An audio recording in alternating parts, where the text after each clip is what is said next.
Good evening and welcome to Ignite News on 6 at 6. It's Tuesday, November 18th, 2025. I'm Rihanna Nikram. Thanks for joining us. Here are the headlines. In its final reports, the European Union Elections Observation Mission highlights 6 priority areas for reforms to boost transparency and fairness in Guyana's elections. President Ali says Guyana will help rebuild 200 hurricane-damaged homes in Jamaica. The Private Sector Commission says a strong government-business collaboration is driving Guyana's private sector growth and creating new opportunities for expansion. And residents of Mara Village in Berbice look forward to a bright Christmas as electricity finally lights up homes after years without power. The European Union Election Observation Mission has released its final report on Guyana's 2025 general and regional elections. This marks the official end of its months-long review of the electoral process.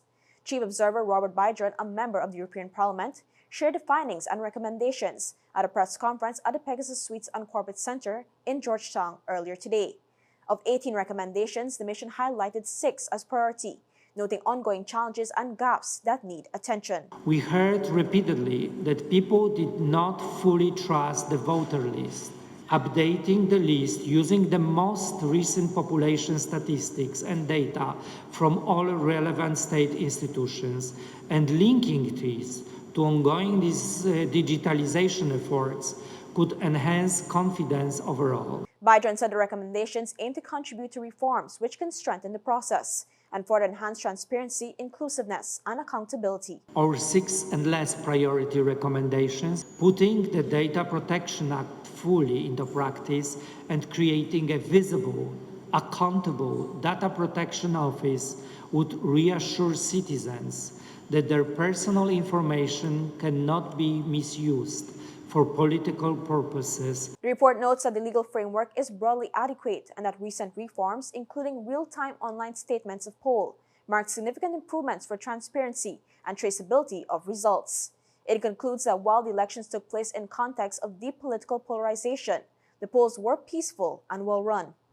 Collaboration, innovation, and fresh business thinking were recurring themes at the Business Development Forum 2025, which wrapped up Friday at the Pegasus Hotel in Georgetown.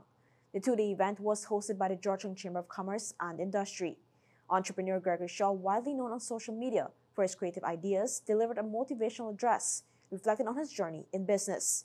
He spoke about recognizing opportunities, building the right partnerships, and finding ways to elevate new ventures. I tell people that I advise, don't try to go top heavy. Don't try to go invest hundreds of millions of dollars into something. See if you could do a joint venture with someone who already has the facilities.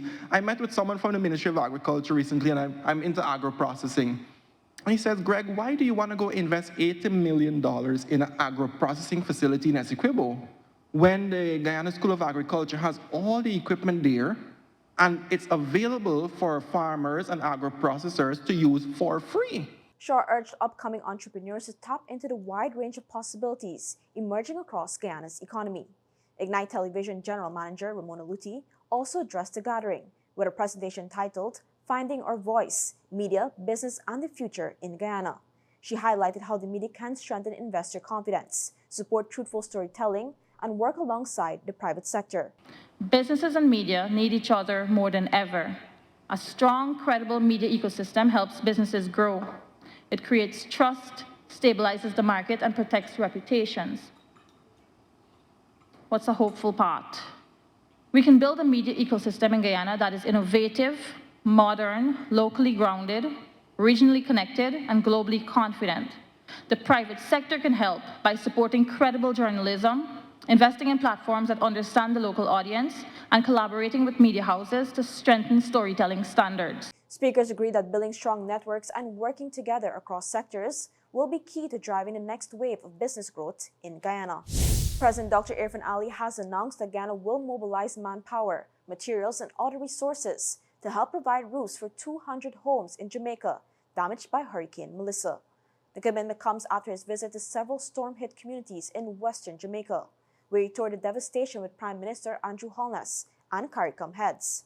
According to Ali, the scale of destruction from the Category 5 hurricane moved him to support Jamaica's roofing initiative, which aims to restore housing stability for affected families. This weekend we have major shipment that will be coming in with food product, rice, more tarpaulin, building materials, black tanks, and so on. But having seen this here today, I've agreed with Prime Minister Holness and with the rest of the region that we're going to,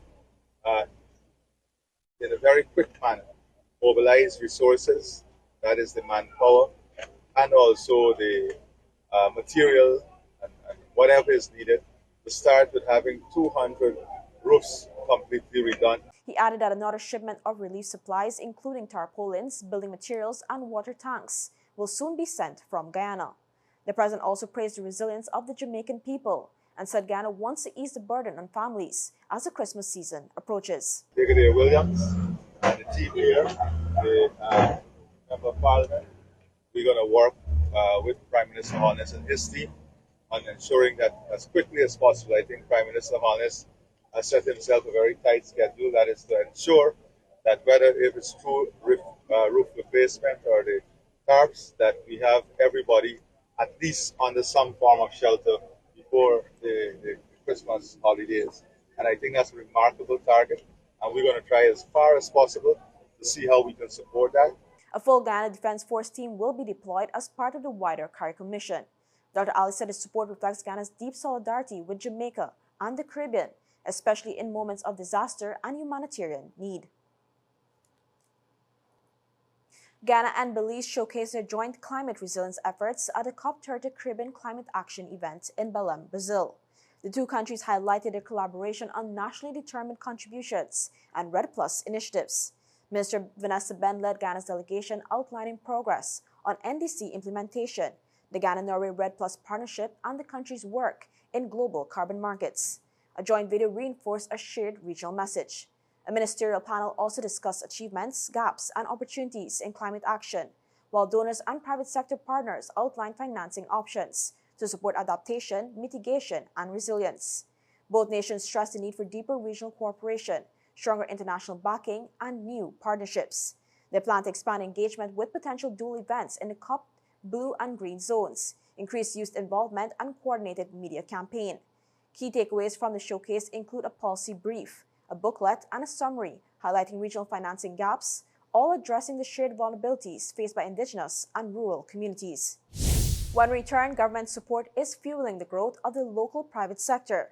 Local entrepreneurs urged to join Action Coach's Growth Club, and Mara Village finally lights up with electricity. Fuel it up and drive, super 95, tune up. Fuel it up and drive, super 95, tune up. Protect your fuel system, boy. High mileage and performance, boy. Guy Oil's Super 95 gasoline gives you more reasons to drive and is available at 56 service stations nationwide. For affordable price, high performance, and high mileage, choose Guy Oil's Super 95 gasoline. Fuel it up and drive. Welcome back. Government-private sector collaboration is driving business growth across Guyana. An enabling business environment combined with hands-on government support and clear policy direction is fueling private sector growth in Guyana. That's according to Chairman of the Private Sector Commission, Captain Gerald Gavaya Jr. During an appearance on the Starting Point podcast, Gavaya highlighted the growing role of government-private sector collaboration. We are also very fortunate to have a government, a public sector that understands that they have a role to play in private sector development, in the sense that, we're not doing it in a silo. We need a government that understands that they have to set the framework and then get out of the way and let the private sector do the work. Gavaya, who has extensive experience in aviation, said Ghana is experiencing a window of opportunity unmatched in its modern economic history. The government's approach, he added, has helped companies become more competitive and confident about scaling up. It's been said before, and I'm going to quote him, but His Excellency President Ali said, listen, he wants to do 30 years of work in 5, right? This is his last term. So he is upping the pace. And I'm saying the private sector is answering that call. We will keep the pace, and to do so, we need to innovate, and we need to use technology. So that's the exciting part for me. And so what I'm getting from you is that the private sector is responding. Oh, yeah.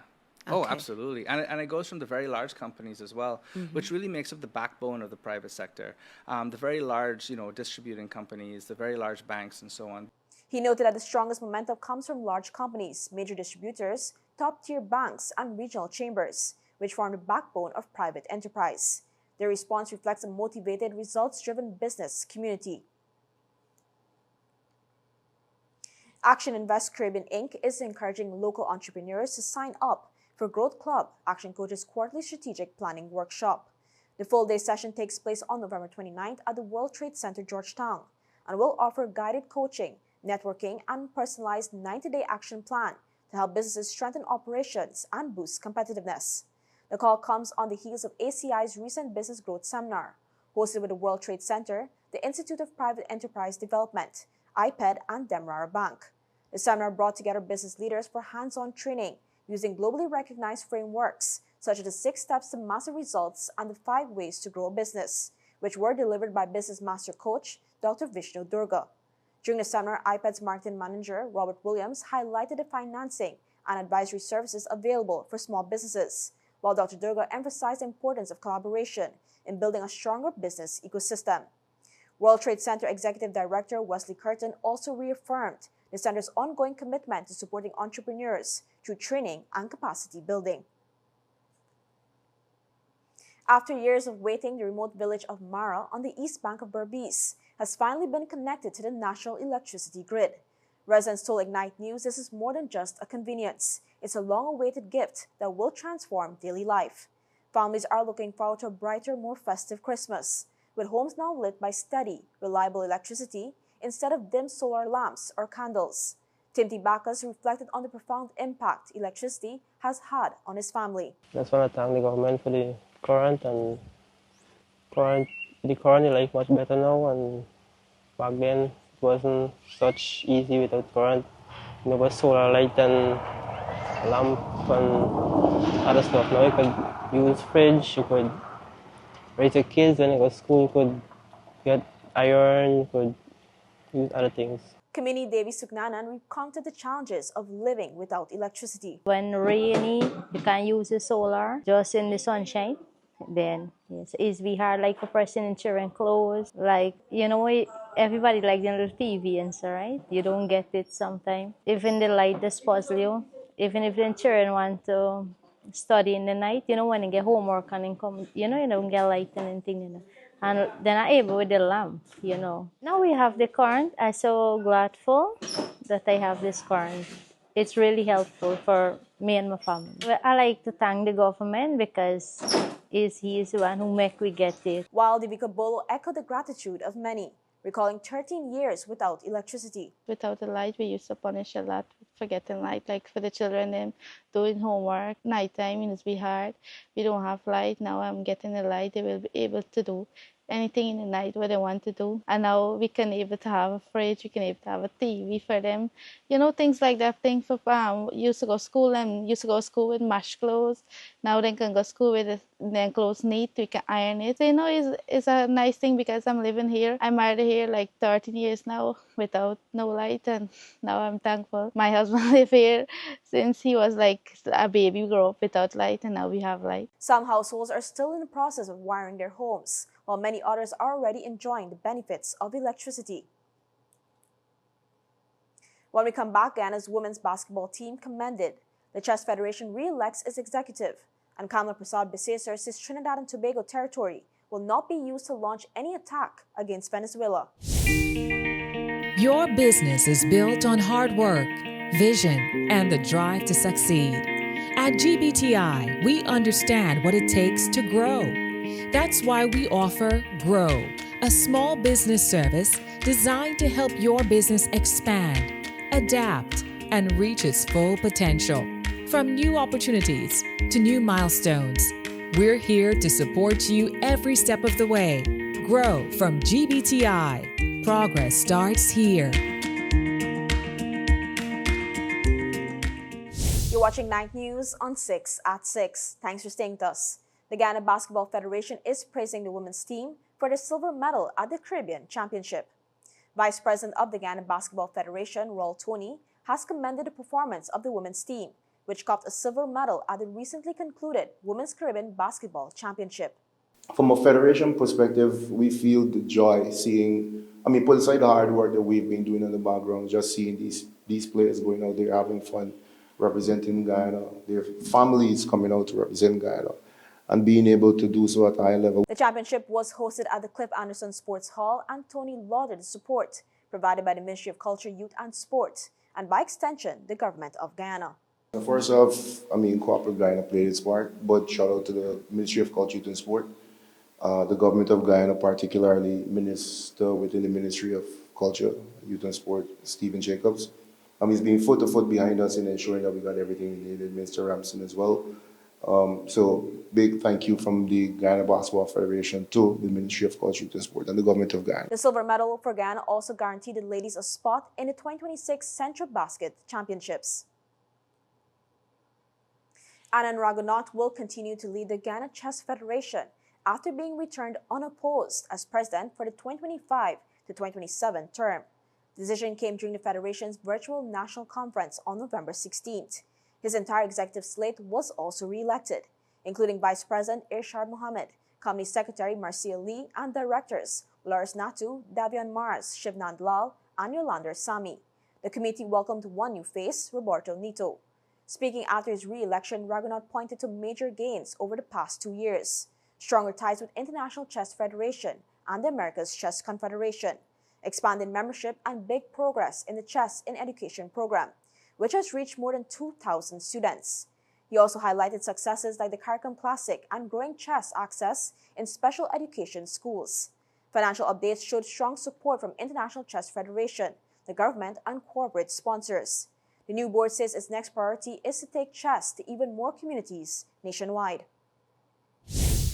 Bangladesh's Women's Cricket Tour of India, set for December, has been postponed. The series was expected to feature 3 one-day internationals and 3 T20 internationals. A spokesperson for the Bangladesh Cricket Board says India's Cricket Authority informed them the white ball tour will be rescheduled, though no dates have been offered. While no official reason was given, ongoing political tensions between India and Bangladesh are widely understood to be a key factor.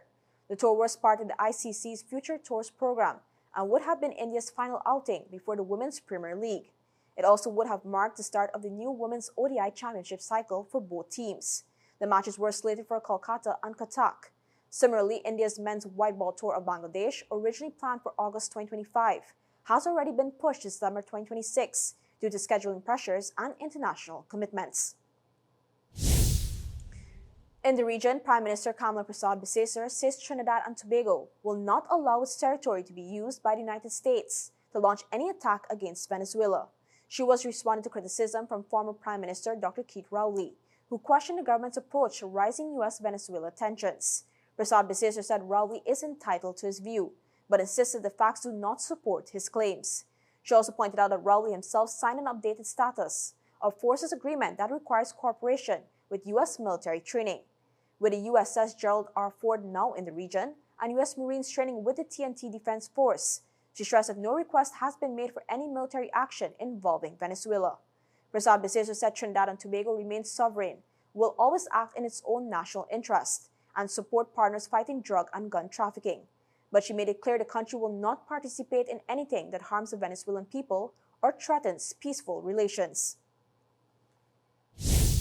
Finally, in international news, the UN Security Council has passed a U.S.-drafted resolution designed to move Gaza from a fragile truce towards sustainable peace and reconstruction. The 15-member council voted 30-0 in favor, with Russia and China abstaining but not using their vetoes. The resolution adds international legitimacy to President Donald Trump's 20-point Gaza plan, parts of which form the basis of last month's ceasefire. It authorizes key elements, including the Board of Peace, a transitional governing authority, and a temporary international stabilization force, which countries can now join under UN backing. Mike Waltz, U.S. Permanent Representative to the UN, says the resolution ensures Gaza rises free from terror's shadow. It welcomes the establishment of the Board of Peace as a transitional administration for Gaza that will oversee and support a technocratic, apolitical Palestinian committee responsible for day-to-day government services. It underscores the critical importance of humanitarian assistance for the people of Gaza, and it authorizes an international stabilization force to stabilize the security environment in Gaza by ensuring the process of demilitarizing the Gaza Strip. Hamas has rejected the measure as it imposed international guardianship, insisting it will not disarm. Russia, meanwhile, raised concerns that the plan hands Washington too much control and gives UN too little clarity on its role. In essence, the Council is giving its blessing to a U.S. initiative on the basis of Washington's promises, giving complete control over the Gaza Strip to the Board of Peace and the ISF, the modalities of which we know nothing about so far. The Palestinian Authority welcomed the resolution, helping avert a Russian veto.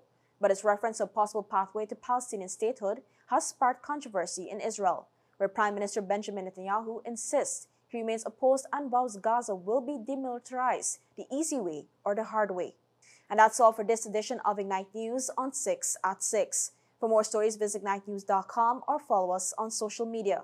Thanks for watching. I'm Rihanna Nikram. See you tomorrow for more Ignite News.